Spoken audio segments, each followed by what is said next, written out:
और प्रशंसा होने पाए। आज फिर से एक बार इस सत्र में हम आपका धन्यवाद देते हैं। आज हम जैसे लगातार हम परमेश्वर के विभिन्न नामों के बारे में जैसे हम जान रहे हैं, जैसे हम पढ़ रहे हैं और उसमें से कुछ सीख रहे हैं, उसी के अनुसार हम परमेश्वर की कुछ बातों को सीखने पर है।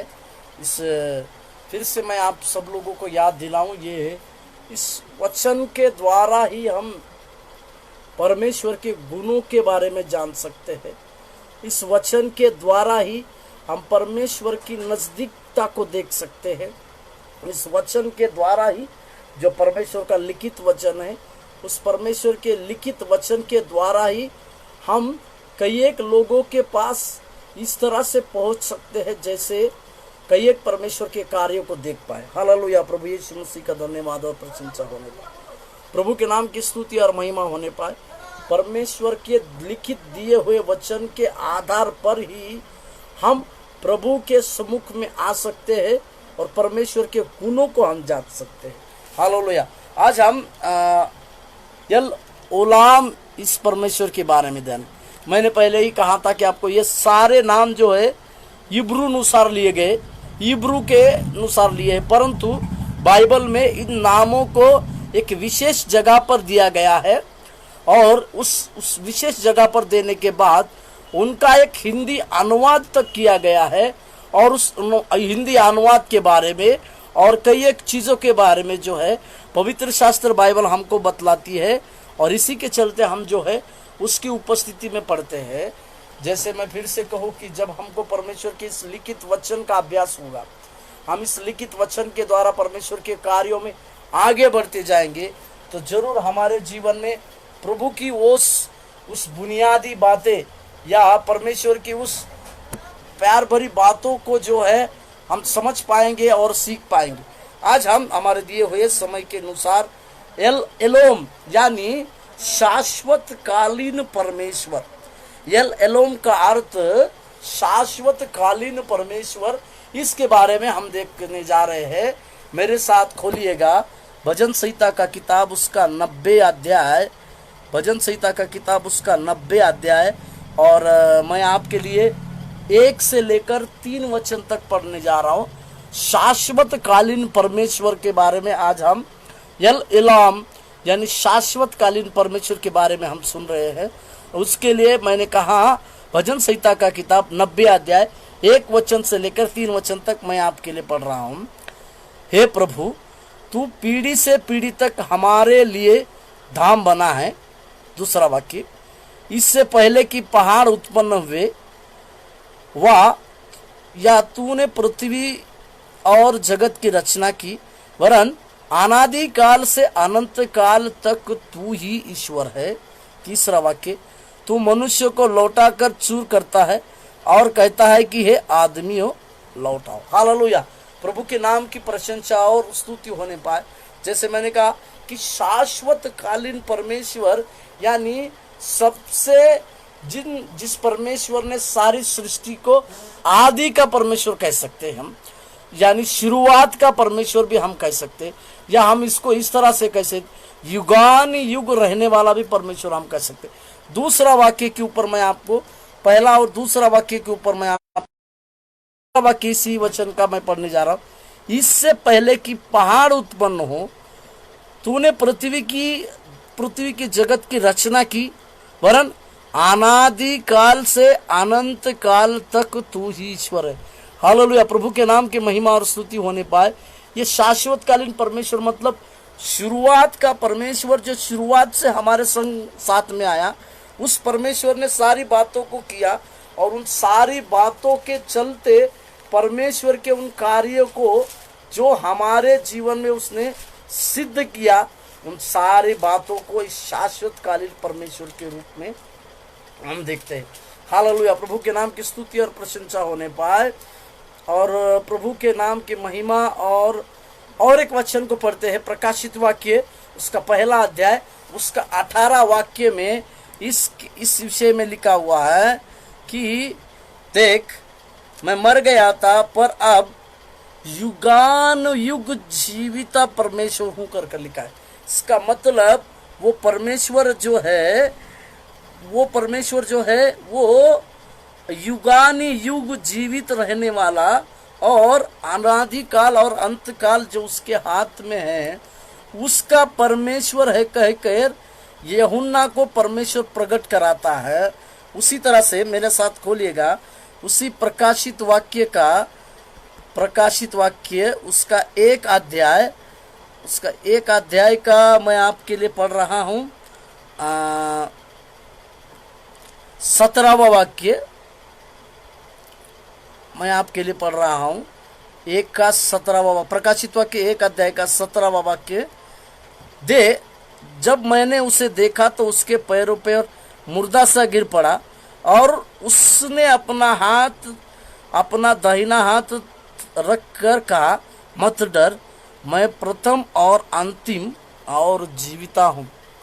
हालेलुया, प्रभु के नाम की स्तुति प्रशंसा। वाक्य रचना बी पार्ट में लिखा है, मैं प्रथम और अंतिम और जीविता हूँ। इसका मतलब वो परमेश्वर जो है अल्फा और ओमेगा परमेश्वर है। शुरुआत का भी परमेश्वर वही है और अंत तक साथ रहने वाला परमेश्वर भी है। हालेलुया, प्रभु के पवित्र नाम की स्तुति और महिमा होने पाए। और एक वाक्य को जो हम जानते हैं उस वाक्य को हम पढ़ने के लिए जा रहे हैं। उत्पत्ति का किताब में अगर पहला अध्याय का पहला वाक्य अगर हम पढ़ते हैं, उत्पत्ति का किताब उसका पहला अध्याय का पहला वाक्य में इस तरह से लिखा है,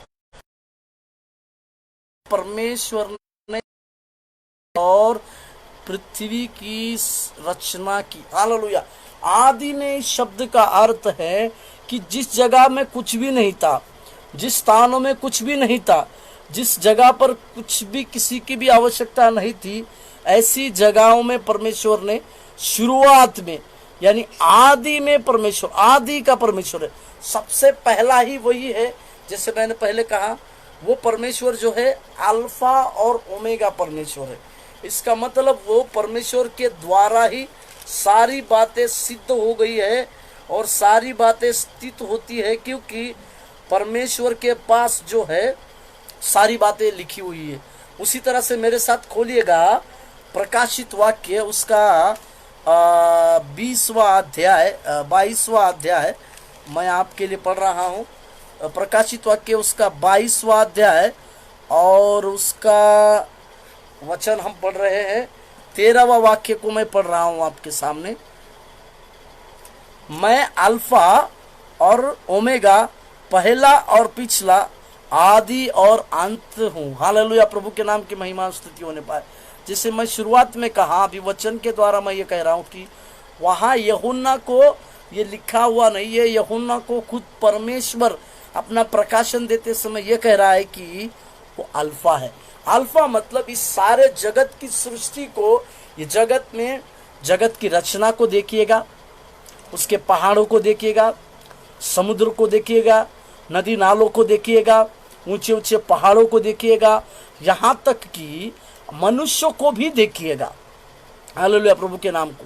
इन सारे लोगों की और जितने जीव जंतु होते, इन सारे लोगों की सृष्टि करने वाला यानी आदि का परमेश्वर जो है वो परमेश्वर आदि का है।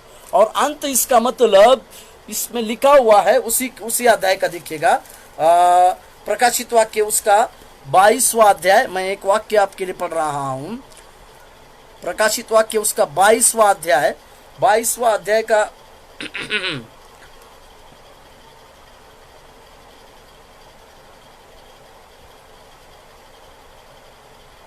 12वां वाक्य मैं पढ़ रहा हूं। उसी के ऊपर का वाक्य, देख मैं शीघ्र आने वाला हूं और हर एक के कामों के अनुसार बदला देने के लिए मेरे लिए प्रतिफल है। पर उसका पहला वाक्य मैं फिर से पढ़ रहा हूं, देख मैं शीघ्र आने वाला हूं। हालेलुया, प्रभु के पवित्र नाम की महिमा और स्तुति होने पाए। यहाँ पर परमेश्वर, जैसे मैंने आदि के बारे में कहा, अभी अंत के बारे में कह रहा है। अंत मतलब परमेश्वर दूसरे आगमन में उसकी पवित्र सेना के साथ जब इस धरती पर आएगा, उस समय परमेश्वर कहता है कि मैं जो हूँ शीघ्र आने वाला हूँ। इसका मतलब परमेश्वर जो है न्याय करने के लिए आने वाला। हालेलुया, दूसरी बार हम कई बार वचनों को देखे कि जब दूसरी बार परमेश्वर का आगमन होगा तो परमेश्वर जो है अपना न्याय करने के लिए आएगा। इसके लिए वो पहले शुरुआत में जिन जिन बातों को परमेश्वर ने किया, जिन जिन बातों को रखना था, जिन जिन बातों को करना था, उन सारी बातों को परमेश्वर ने किया। और अंत में अभी परमेश्वर कहते हैं कि आने वाला परमेश्वर मैं ही। इसका अर्थ क्या है कि आखिरी में, अंत में परमेश्वर जो है आने वाला है, यानी उसका दूसरा आगमन के लिए प्रभु हमको फिर से तैयार करता है। हालेलुया, प्रभु के नाम की महिमा और स्तुति प्रशंसा होने पाए, क्योंकि परमेश्वर जो है हमारे जीवनों में कुछ इस तरह से कार्य करने पाए, कुछ इस तरह से हमारे जीवनों में बदलाव करने पाए कि परमेश्वर जो है, जैसे हम सीख रहे, शाश्वत कालीन परमेश्वर या पीढ़ी पीढ़ी से बने रहने वाला परमेश्वर जो है, वो प्रभु जो है सदा सर्वदा काल के लिए हमारे संग संग रहता है। वही अल्फा है और वही ओमेगा है। और एक वचन को जाना माना, उस वचन को हम पढ़ते हैं मत्ती रचित सुसमाचार, मत्ती रचित सुसमाचार उसका 28वां अध्याय, मत्ती रचित सुसमाचार उसका 28वां अध्याय और उसका 19वां वाक्य मैं आपके लिए पढ़ रहा हूँ। मत्ती रचित सुसमाचार 28वां अध्याय और 19वां वाक्य मैं आपके लिए पढ़ रहा हूँ। 20वां वाक्य, माफ कीजिएगा। मत्ती रचित सुसमाचार उसका 28वां अध्याय और 20वां वाक्य का दूसरा भाग मैं पढ़ रहा हूँ। मैं, और देखो, मैं जगत के अंत तक सदैव तुम्हारे संग हूँ। हालेलुया, प्रभु के नाम की महिमा और स्तुति प्रशंसा हो। वाक्य रचना को देखिए, जगत के अंत तक। इसका अर्थ यह है कि वही परमेश्वर है, इस जगत का अंत करने वाला है। वही परमेश्वर जगत का अंत भी करने वाला है। इसी के लिए कहता है जगत के अंत तक मैं तुम्हारे सदैव। हालेलुया, प्रभु के नाम की महिमा और स्तुति प्रशंसा हो। इस वाक्य को हम कई बार आशीष का वचन बोलकर हमारे घरों में लगाते हैं कि जगत के अंत तक हमारे संग संग रहने वाला परमेश्वर, पर उसकी मेन कारण ये भी है कि परमेश्वर जो है जगत का अंत भी या जगत का न्याय भी करने वाला परमेश्वर है। हालेलुया, प्रभु के नाम की पवित्र परमेश्वर के पवित्र नाम की स्तुति प्रशंसा और महिमा होने पाए। तो हमारे लिए एक शाश्वतकाली परमेश्वर है जो पीढ़ी पीढ़ी से हमारे लिए बना हुआ है। पीढ़ी पीढ़ी का परमेश्वर है, एक पीढ़ी के बाद दूसरा पीढ़ी, इस तरह से पीढ़ी पीढ़ी तक बने रहने वाला परमेश्वर हमारे साथ है। साथ ही वो अल्फा और ओमेगा भी परमेश्वर है। और उसके बाद हमने देखा जो परमेश्वर शुरुआत सब कुछ किया है वही परमेश्वर अंत भी करेगा। हालेलुया, पवित्र परमेश्वर के पवित्र नाम और सामर्थी नाम के धन्यवाद हो, क्योंकि परमेश्वर के लिए सारी बातें जो है वो सारी बातों को जो शुरू करता है, परमेश्वर ने जिन सारी बातों को शुरू किया है उन सारी बातों का अंत भी करने की क्षमता उस परमेश्वर के हाथों में। इसी के लिए वो कहता है कि जगत का अंत तक। और दानियल नबी के किताब में इस तरह से लिखा हुआ है कि वो कहते हैं कि इन सारी मोहरों को बंद कर ले, इस किताबों को बंद कर ले। उस वचन को पढ़ते हैं हम, दानियल नबी का किताब, उसको पढ़ रहे हैं हम। मेरे साथ खोलेंगे दानियल नबी का किताब, दानियल नबी का किताब मेरे साथ खोलिएगा।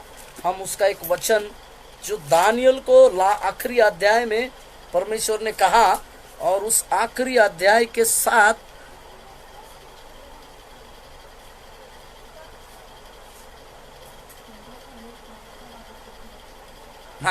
दानियल नबी का किताब उसका 12वां अध्याय और उसका 13वां वाक्य को मैं पढ़ता हूं आपके लिए। दानियल नबी का किताब उसका 12वां अध्याय, पहले हम उसका 9वां वाक्य पढ़ेंगे। दानियल नबी का किताब उसका 12 का 9वां वाक्य। उसने कहा, हे दानियल चला जा, क्योंकि ये बातें अंत समय के लिए बंद है और इन पर मोहर दी गई है। हालेलुया, इसका मतलब परमेश्वर जो है उसके कुछ बातों के ऊपर उसने मोहर लगाई, क्योंकि वो उस मोहर को खोलने वाला, यानी जगत का अंत उसके हाथ में है, इसको रखने वाला। आखिरी वचन में अध्याय का 13। अब तू जाकर अंत तक ठहरा रह और तू विश्राम करता रह, और उन दिनों के अंत में तू अपने निज भाग पर खड़ा होगा। अंत तक ठहरा रह, इसका मतलब परमेश्वर जो है अंत करने वाला परमेश्वर, और उसके सारे चीज़ों का अंत करने की ताकत रखने वाला भी परमेश्वर है। इसी के चलते परमेश्वर ने कहा, मैं इस जगत का न्याय भी करूँगा। और जब प्रभु यीशु मसीह दूसरे आगमन में जगत का न्याय करने के लिए आएगा, और निश्चित तौर पर सारे लोगों का न्याय भी करेगा। हालेलुया। यही है वो परमेश्वर जिसको हम कहते हैं शाश्वत कालिक परमेश्वर, एक पीढ़ी से दूसरी पीढ़ी तक रहने वाला प्रभु। हालेलुया। आज हम इस परमेश्वर की बातों को देखे हम प्रार्थना करें कि परमेश्वर, हम जान गए कि तू हमारा न्याय करने वाला परमेश्वर है, और तेरे हाथ में उस न्याय का तराजू को हम देखते हैं, न्याय का उस तराजू को देखते हैं जो हर एक को न्याय करेगा उसके कामों के अनुसार, उसके कार्यों के अनुसार प्रभु। और तेरे धन्य हमारे जीवन में ये बात होने पाए। धन्य मेरे विश्वास योग्य सच्चे और विश्वास योग्य दास। इस तरह की उपाधि, इस तरह की बातें तेरे उस आगमन में आने के बाद हम चाहें, क्योंकि प्रभु जी जब तू हमें ये कहे कि धन्य मेरे विश्वास योग्य दास, कर प्रभु जी हमारे लिए कोई भी बड़ी बात ना हो।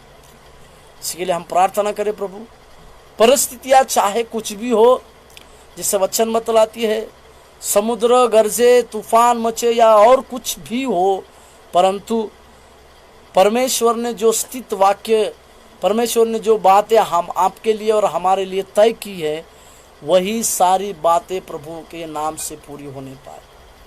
हालेलुया। प्रभु के नाम की महिमा हो। Hallelujah, hallelujah. प्रभु की स्तुति और महिमा होने पाए। धन्यवाद हो प्रभु। प्रार्थना करें। स्वर्गीय परमेश्वर प्रभु, हम धन्यवाद देते हैं तेरी भलाई के लिए, तेरी सारी बातों के लिए हम तुझी को धन्यवाद देते हैं। तू भलाई का परमेश्वर है और तू हमारे जीवन में लगातार कार्य करता है, इसी के लिए धन्यवाद देते हैं। तेरी आशीष और तेरी अनुग्रह को मांगते हैं प्रभु, तू सहायता कर और मदद कर। इस वातावरण में प्रभु जी तेरी ज्ञान और बुद्धि से बढ़कर आप चलाने के लिए तू सहायता कर और मदद कर। धन्यवाद हो, धन्यवाद, धन्यवाद। प्रार्थना यीशु मसीह के नाम से मांग लेते हैं, आमीन। प्रभु आप लोगों को आशीष दे।